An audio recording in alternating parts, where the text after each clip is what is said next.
Okay. Awesome. So good morning, everyone.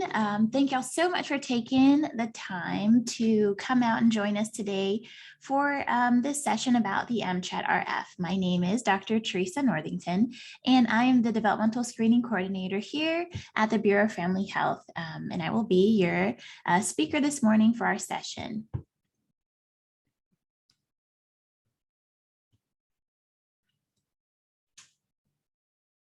Okay. So next here, just a little disclosure. I am Teresa Northington, the faculty for this educational event, and I have no relevant financial relationships with ineligible companies to disclose. So to begin today, let's take a quick look at our overview for today's training. We will begin with a look into developmental screening and the developmental screening guidelines and the importance of the autism screening tool. We will follow that with a deeper look into the actual MCHAT-RF document and the details on how to implement this screening in your practice. We'll conclude the training with a few little bits on some referrals and resources, as well as if you guys have any questions about reimbursement or questions in general, we'll take those at the end. So if you have any questions, please put them in the chat or the Q&A section, and I will get to those after the presentation is concluded. Okay, so why developmental screening? For parents and caregivers, providing every opportunity for their child to be healthy is their #1 priority. Those parents want their children to develop and enter school and be ready to succeed. But unfortunately, for many Louisiana children, this is not the case. In Louisiana, 37% of children ages 0 to 5 are at risk for delays in school readiness, and 42% of Louisiana parents report having concerns about their child's development. Why do we need developmental screening? If we look at those statistics, we can see very clearly that there's a great need in our state to provide parents, physicians, families, teachers, nurses, social workers, and the like with information to assist these children. This information begins with developmental screening. So in comes the Louisiana Developmental Screening Guidelines. In 2020, a group of early childhood professionals convened to create the Louisiana Developmental Screening Guidelines. These guidelines provide a clear-cut outline of what is being screened using a very specific and reliable and validated tool. Today, we'll take a look at the second domain that you see on your screen, which is autism. And the screening tool for autism spectrum disorder that is recommended is the MCHAT, the Modified Checklist for Autism in Toddlers. And we're actually going to take a look at the revised version with the follow-up component.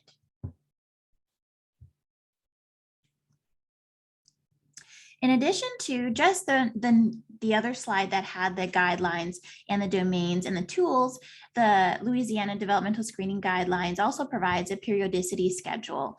And this schedule indicates the timelines to give screenings that are recommended by the AAP, which is the American Academy of Pediatrics. For autism, it is recommended that the MCHAT-RF screening tool be given at the 18 and 24-month well-child visits.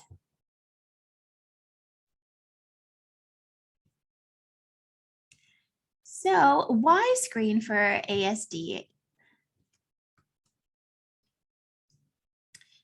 Now that we know screening is of the utmost importance in our state, why in particular must we diligently screen for ASD? According to research, ASD can be reliably identified by age 2, which is why those 2 visits are paramount. Those 2 well-child visits are paramount. When a screening tool is not used, most children with ASD are not screened until age 4, when maybe some of those more identifiable, more clear-cut characteristics may come out. So let's think about that. I'll go back to that slide here. When a child with a special need such as ASD can be screened and possibly have risk identified at age 2, but maybe for plethora of reasons is not screened until age 4, that means that that child has lost out on 2 years or more worth of services and support. But for a child with a special need, like a learning disability or delay, 2 years isn't just 2 years. 2 years can equate to double or triple that amount of developmental screening or developmental progress time. So we really want to make sure that we do everything we can to really get those early interventions, because they can greatly improve a child's development and just overall timeline for development. Which is why early detection is key. It can make all of the difference in the life of a child and their family. Just a little background on myself. As a kindergarten teacher, I was a teacher for 15 years and I taught kindergarten. I saw many, many children come into school, come into my classroom. Many parents come in, some with a suspicion of maybe that their child may have needed a little bit of extra something. And some parents had absolutely no idea that their child was in need of extra support. So we'd begin that school year in August, and it would take a couple weeks for me to kind of see that maybe there was a need there. And then by that time, I'd have to gather data, monitor, do reports, and report to the administration and try and get meetings. And then we would hit November and we're trying to get all of these things in place. And by that time, I'd have to meet with the SBLC, the School Building Learning Community, and kind of go over the needs and then why I'm trying to request that more screenings, more testing be done for this child. And then it would be, oh, well, it's December and now we're going to go on a break. So our 60 days might start and we don't want to do that. So we're just going to wait till January. So January would come around, we get all of our paperwork in order, and then we would start our 60 days and it would be February. And February would come around and then they would say, okay, we have to get everything together. We have to get our IEP together. We have to meet with the OT, the ABA, the PT, the AP, all of the services that a child might need who is identified and maybe evaluated for ASD. And so by that time, we get all of those people together, all those services together, and it's April. And they'd say, okay, well, we don't want to disrupt the routine of a child who possibly and may be identified with autism. So we're just going to wait till next year. And it would be the next school year before some of those children would receive services. So I just wanted to share that with you guys so that you can see that sometimes when we wait and we wait and we wait, it's not that we are doing nothing, but this process can be laborious. It could take time. And so that alone is, for me, a great reason to really push that early identification, those early screenings, and attendance at those well-child visits, because just going to an 18th or 24-month visit can be the difference in a year of services for a child. And on average, it can take a child up to 14 months for all of the necessary services to be given to that child. And when we see children who are at risk or are identified with autism spectrum disorder, most likely they're going to have more than one service that they're going to be needing. So we want to make sure that we do that as early as possible. So now we know why developmental screening is necessary, the guidelines, the periodicity related to the recommended screeners, and why we need to screen for ASD. So now let's take a quick look at the actual screener. So here we have, what is the M-CHAT? So the M-CHAT is a 2-stage screening tool designed to assess risk for autism spectrum disorder and developmental delays. So also just make sure that we know that it is not an evaluation. So we're not evaluating for diagnosis, right? We're just evaluating for risk and delays. And the M-CHAT is a 20-item caregiver report questionnaire. The MCHAT-RF is the portion that is the follow-up to the interview. So we first give the MCHAT-R, which is the R stands for revised from the older version, and then we have the follow-up to it. And next we have, let's see, it's designed for use in children from ages 16 months to 30 months, and it's available in a plethora of languages. And it's also free to download at the using this link here. Just gonna plug in. I'm so sorry, I forgot to plug in my computer. 1 second.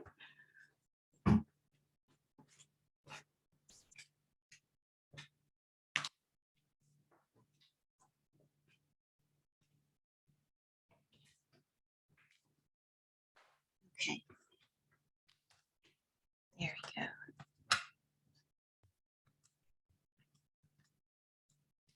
So now let's take a look at the actual document. So if we take a look here, we can see that the document itself is a pretty clear-cut one pager that can be given easily to parents and caregivers as they enter for their well child visit. We can also send it to them a little beforehand so they're able to fill it out and bring it in to you already completed. So that saves us a little bit of time there too. And please feel free to also recommend that the screening tool be sent to their teacher as well. As a teacher, I remember getting tons of them. And at first I would say, well, why am I getting this? And then I thought to myself, well, you know what? I spend 8-9 hours with this child in a different setting. So oftentimes giving them to the caregiver and the teacher or the person who is spending the most time with that child on a daily basis is a great idea, because more information always informs better. So we want to make sure that we're kind of keeping that in mind as well. So we have next administering the actual MCHAT-RF. So the first thing we have here, it's a 4-step process. The first step is to have the caregiver complete the MCHAT-R. So we give them that questionnaire that consists of 20 yes or no items. And then once they've completed that, we score the questionnaire. We're going to take a look at how we score it in a little bit, but it's pretty easy. The scoring can be done in less than 5 minutes by a person who is trained to do so. So very quick process. Step 3 is to conduct the follow-up interview for items indicating ASD risk for the MCHAT-R follow-up interview. So we will see in the next slide what indicates risk and when we would need to actually conduct that follow-up, because not all cases are going to need the follow-up. Just specific ones who get a particular score would need that follow-up interview. And the last step would be step 4, which is to share the results with the family. So you can see below where it says scores 0 to 2 indicate a low amount of risk. So they would go from step 1 to step 2, and then go down to step 4 if they don't have any risk identified after that questionnaire is scored. Steps 3 and 7, that medium risk is where we're going to have to conduct that follow-up interview to get a little bit more information about the actual questions to see if there's actual risk there. And scores from 8 to 20 indicate high risk, so there won't be any follow-up interview that's necessary, and they would go straight to the follow-up, straight to the results, sharing them with families to get those referrals. So here we go with step 1. So we have here the questionnaire. So you come in, the parent comes in and you give it to them, or you give it to them beforehand, they complete it. And please also make sure that depending on your population, that you provide reading or interpretation assistance as necessary, just to make sure that those answers are actually the most accurate as can be, and that no parent has to kind of guess on the questions or what it means. So please also make sure that you have that in mind for any parents and caregivers that you might have who need it. Move along to step 2. So step 2 is where we score it. And this can be done by any trained person in your clinic and on your staff. So a kind of misconception is that the actual physician or the nurse practitioner has to score it. And that is not true. Any trained person, a part of your staff, is able to score that MCHAT. So it could be your front office staff, your office manager, then the nurse. It could also, of course, be the nurse practitioner or the physician, but it can also be somebody who could do that for that nurse practitioner or that physician who is actually going to be sharing the results a little bit later in the visit. So for this one, it's pretty easy. You're going to take a look here on the side, and it has a couple stars for items 2, 5, and 12. If the parent circles yes, that indicates risk. So we'd put a little check mark, a little point. We give a point for each of those if they say yes to any of those questions. And then for all other items, if they circle no, that indicates risk. So we would circle only 2, 5, and 12 if they say yes. we'd give a point. And for all other items that say no, we'd give a point. Then we'd add them all up and we would get the score. So on this one, the score is 7 because we have a no here. We have a no here on item 8. We have a no here, a yes for number 12, which is a yes indicates risk, a no, and a no. So that's 7 no's. The ones on the left side, those aren't actual stars. Those are just to indicate that the items 2, 5, and 12 are a little bit different. So we have a score of 7 here. So that means that we would skip to step 3 and go, and we would follow up with that interview to make sure that we really are sure, we're positive that there's actually risk there, because in that middle area, we want to make sure that there is, and we want to kind of get a little bit more detailed with those parents and caregivers on their questions to make sure that we give them the most accurate answers. So then we move along. We've completed the screener. Parents and caregivers have completed that screener, and it has been scored. So now we move along, if necessary, to step 3, which is that follow-up. So the follow-up for each item where the parent got that point where the risk was kind of identified there, we have a more detailed kind of flow chart that you would go through. So if here on the example, it has number 3, and say that parent or caregiver had a no for this one, we would go through the whole thing. So we would say, we'd start at the top. Does Kendrick play around or make believe? And we'd use that child's name, and we would go through each of the items here. And according to the flow chart, if at the bottom we say that parent, after going through all of these questions and there were yes to any of them, they would pass. But if they were no to all of them, then they would fail.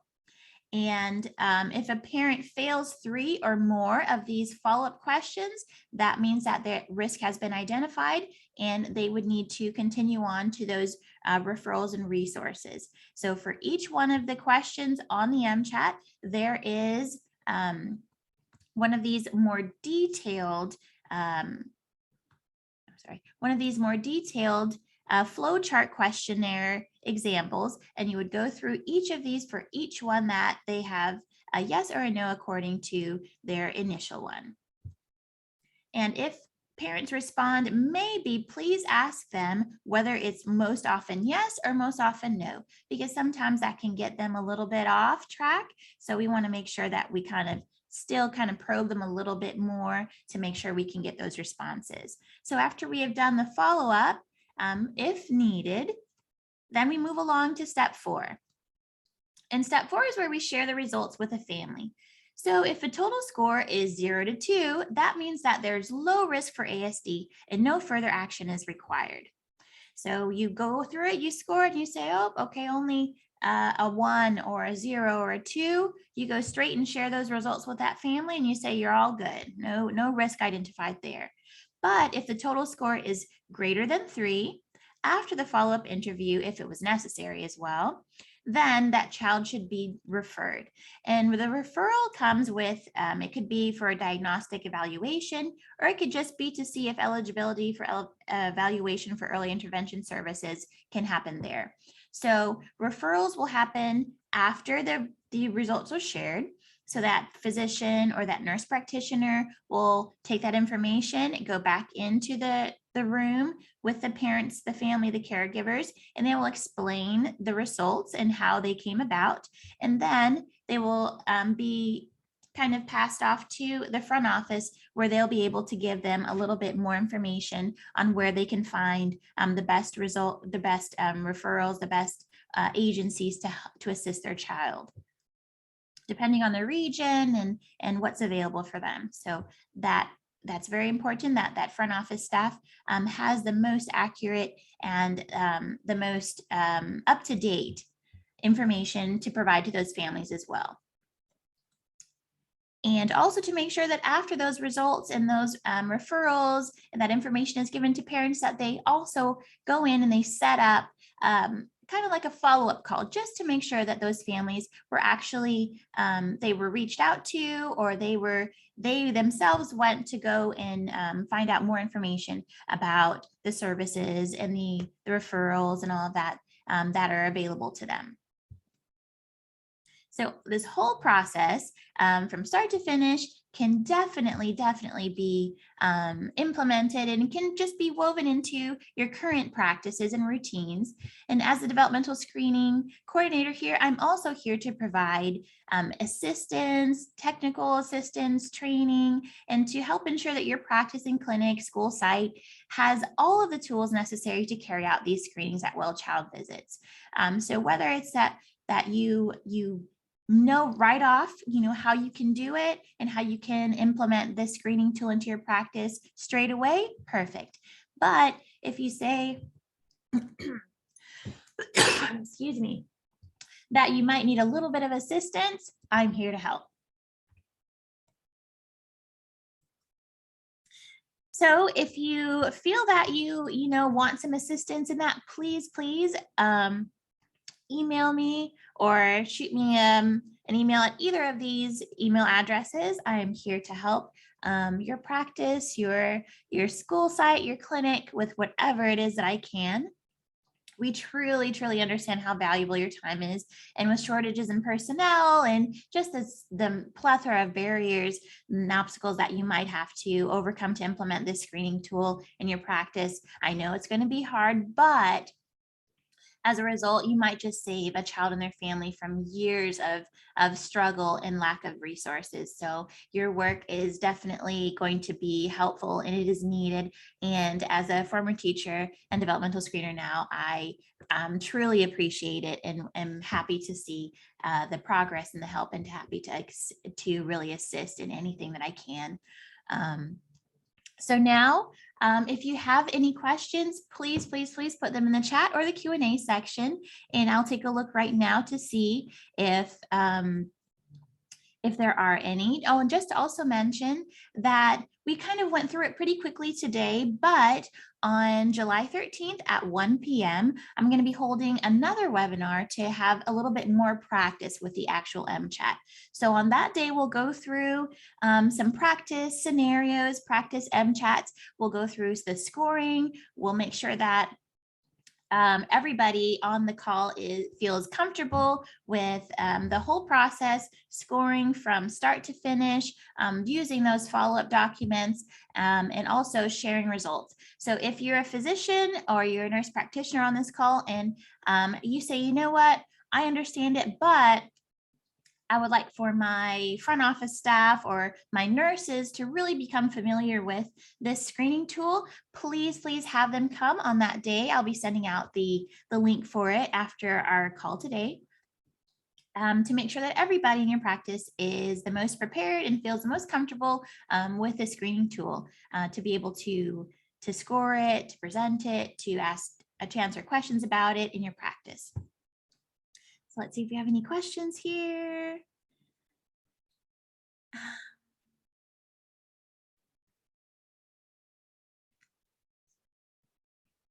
don't see any questions so far. So I don't see any questions in the chat. Let me just check really quickly the Q&A section here. And I don't see any Q&A questions. So I truly thank you all so much for coming. And if you are in need of CE credits or CME credits, please make sure to fill out the survey that's gonna, see one other one. The survey that will pop up on your screen after it's done, and it'll also be emailed to you. Thank y'all so much for coming, and I hope you guys have a wonderful rest of your day. Thanks so much.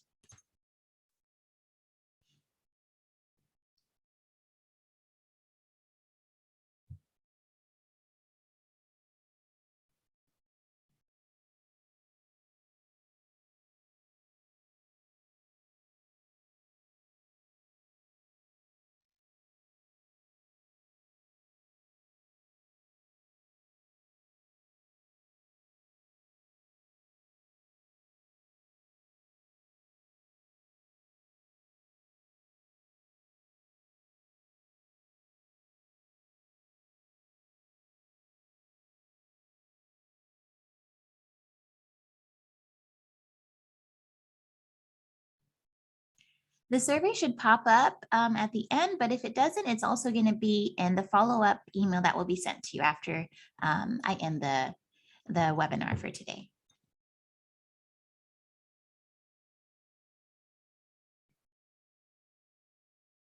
You're welcome.